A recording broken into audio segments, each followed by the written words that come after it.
Do. No, I don't. You're in my space. Move away. Yes. Why are you recording police Move cars? away. Move away from me. Sir, what are you Move doing away here? from me. What are you doing Move here? away from me. Sir, I'm Move, asking you move kindly. away from me. Listen, asking and I'm you telling kindly, you to what are you move doing in away front of the from police me. station? Move away from me. Sir, what are you Move doing here? away. I'm not going to move. I'm in front of the police station. I'm in I a don't public care. space. Yeah, I you're in do my not- space. No, I'm You've in a walked public You've domain. walked right up to me.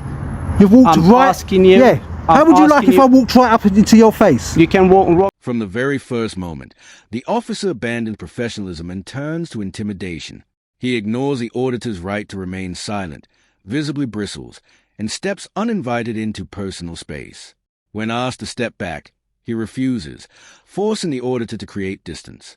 Then, in a striking reversal, the officer accuses the auditor of being threatening, despite being the one who provoked the encounter.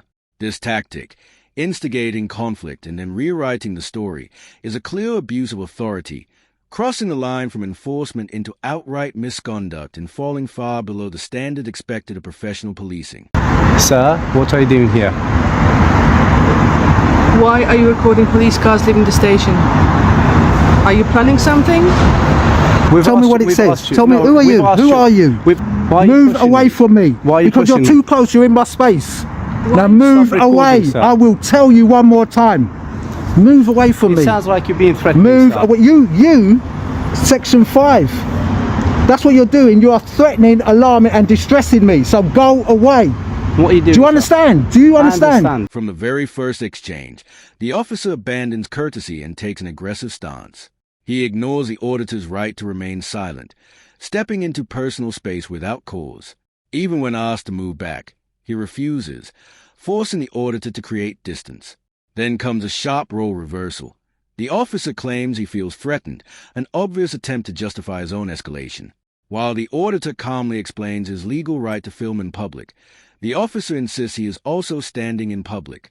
By that logic, the auditor's filming should be fine too. Yet suddenly, recording becomes a problem. This contradiction reveals a truth. It's not about legality or location, but the officer's unease at being recorded in his effort to silence it. Do. No, I don't. You're in my space. Move away. Yes. Why are you recording police Move cars? away. Move away from me. Sir, what are you Move doing away here? from me.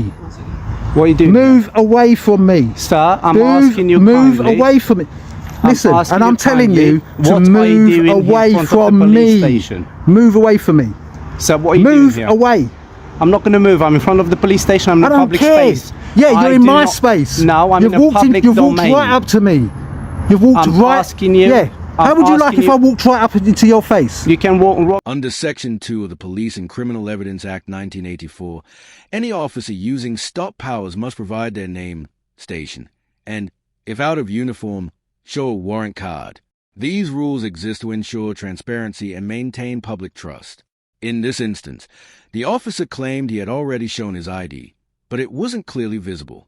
The auditor's reasonable request to see it again was ignored. That refusal undermines accountability. A simple second display could have resolved the situation immediately, yet the officer chose secrecy instead, breeding suspicion. Effective policing depends on openness and professionalism. Without them, public confidence quickly erodes. To me. Don't Sir. step close. Don't step close. Don't step close Sir, to stop me. pushing me. Listen, don't step close to me. I'm not stepping You close to you. I'm are. asking Well, you a you're question. on camera. I'm You're on asking you camera. a Stop question. lying. I'm asking you a question. Don't step What close are you to me. doing Who here? are you? My name's Stefan Astasi. I'm a police officer. Get your warrant card out and show me. I have done that already. Show me again. I didn't see I it. You don't- was too close to me. Well, It's alarming that the officer seemed unaware of Section 5 of the Public Order Act, a crucial law prohibiting behavior likely to cause harassment, alarm, or distress. Officers rely on this standard in public encounters, especially tense situations. Not knowing such a fundamental rule raises serious doubts about training, judgment, and overall readiness. When those entrusted to enforce the law don't fully understand it, public trust in fair and consistent policing is seriously undermined. We're Yes, not I going to allow did. you to record that. Oh, well, go away then. No, you go away. Though. I'm not going Why are anywhere. you recording? Why are you here? Don't ask me questions. Are you well? sir? Don't ask Are me you questions. mentally Don't unwell? ask me questions. I said go away. You're harassing me now. I'm not you harassing you. really I'm Section asking 5, you're harassing me. You're causing me asking you a alarm simple and question. distress. Now go away. I'm sorry to hear that. I'm asking a simple You're sorry to hear question. that. So Yes. you like committing offences, do you? I'm not committing any Yes, you are. offences. You've stepped right in front of me. You're causing me a Section 5, What's a Section a 5? Public Order Act. What do you Section mean? 5 of the Public Order Act. You are causing me alarm, harassment and distress. Now, It's deeply troubling to see an officer use force against someone simply filming in a public place without breaking any law. Rather than issuing a warning, he struck the camera and twisted the auditor's arm, clearly beyond reasonable bounds. By law, force must be necessary, proportionate, and justified, usually to prevent a crime or make a lawful arrest. Here, no crime was happening, and no order to stop filming was given, making the actions highly questionable. Unwanted physical contact counts as assault, and striking the camera only reinforces that concern. The arrest itself was equally problematic. No offense was stated, and no justification explained, casting doubt on its legality. Yet the auditor recovered his camera and kept recording, proving a simple truth. Public spaces belong to everyone, including those who document them. are you detaining me? Are you detaining me? Not yet. Not yet, not at all. Get out of here. You can't. Get out of here. Police So cars. you touch can't me and do that's that. an assault. Of course I can do what I want. Sir, Don't, please just stop. go away from me. Sir, I'm asking you Shut up. nicely to stop I don't care if recording. you ask me nicely, and I won't Okay. stop recording. Then No. tell me why you recording. No, I'm not going to tell you nothing. Why are you recording?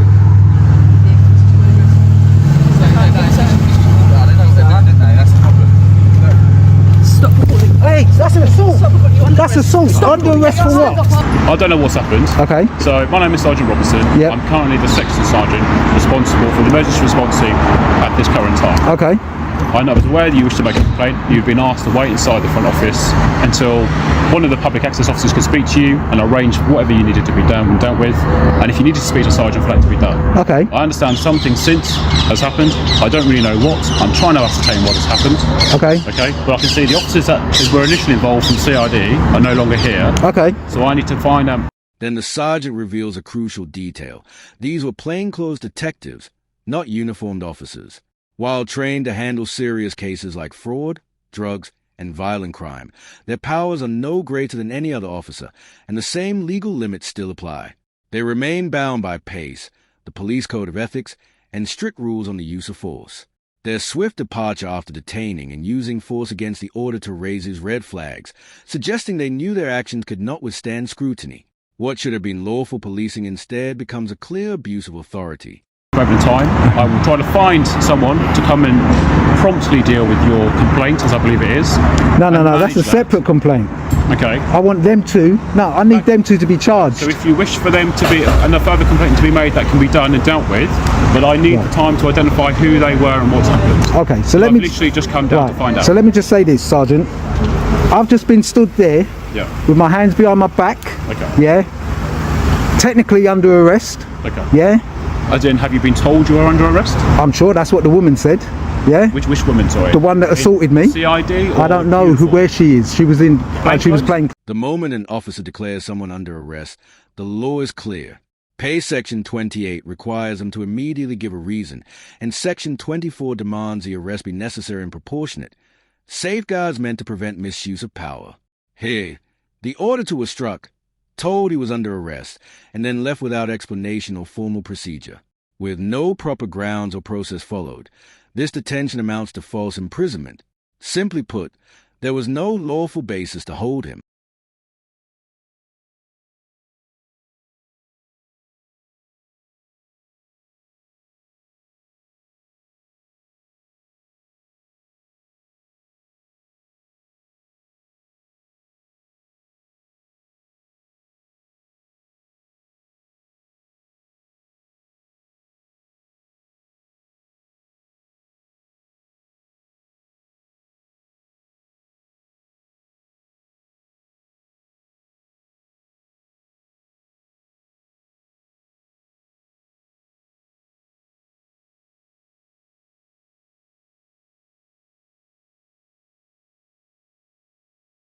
It's alarming that none of the officers properly identified themselves. No name, badge, or station was given, leaving the auditor confused and vulnerable. Force was used and an arrest declared without explanation, violating the basic safeguards meant to protect the public. This kind of anonymous, heavy-handed policing shows why transparency and accountability are essential. Without them, Trust erodes, and the line between lawful authority and abuse of power becomes dangerously thin. So I need some paperwork. So this bit of paper. No, don't worry about this bit of paper. This has got nothing to do with this particular thing. This is my initial complaint. Yeah? So I had business to be near. First and foremost, let me just say that. They came out and they was asking me, what am I doing filming? I'm in a public place, I can film. I don't need, right, and I don't need to answer them. I don't need to account for myself being here to them who, I don't know who they are, in plainclothes people. They could be random people. During the exchange, the auditor calmly reminded the sergeant that filming in public is entirely legal, and the sergeant agreed. Yet the two officers who confronted him seemed unaware of this right. This points to a deeper problem. Either they lack proper training on public filming laws, or they knowingly ignored them. Either way. Guy, yeah, stood up to me, and I'm just going to step towards you, Sergeant. This is not in an aggressive manner, yeah? We're standing quite a distance from each other, yeah?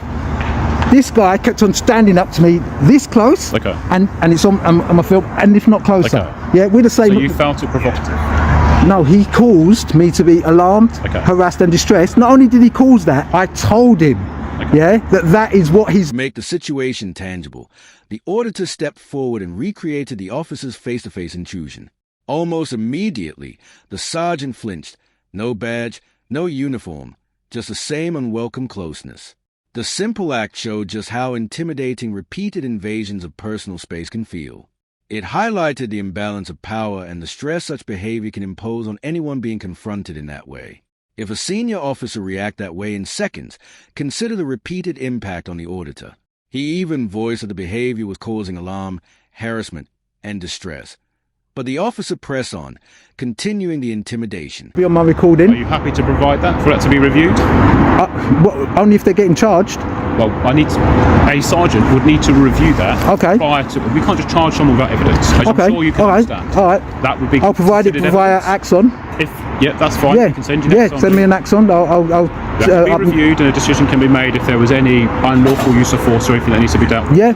I can't deal with that right now. I know you can't. Okay, well I'm trying to assist you. But I need to know who they are. If you can just step back inside to the station office, as I said, I've not been here when they're here. I need to go back in and find out who they are.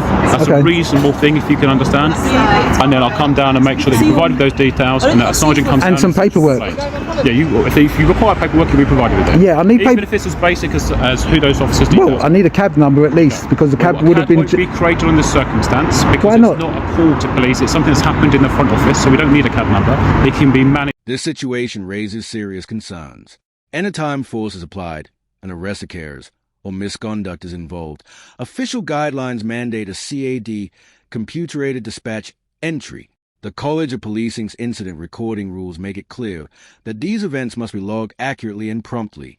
Yet, the sergeant suggested handling it internally rather than creating a CAD, directly sidestepping established procedures. That approach undermines both transparency and accountability, leaving the public unsure if proper oversight is being followed. Or an intelligence report, then you can be provided with that reference. Okay. Well, regardless. But I want a criminal action against these two. Yeah, as I said, I'm not going to go in there and film if anybody's in that lobby. Okay. If you can wait here or take a seat inside, it's entirely up to you. Now, it is recorded on CCTV inside the front office for your own safety. Yeah, I didn't cause no disturbance in there. I was out here. Okay.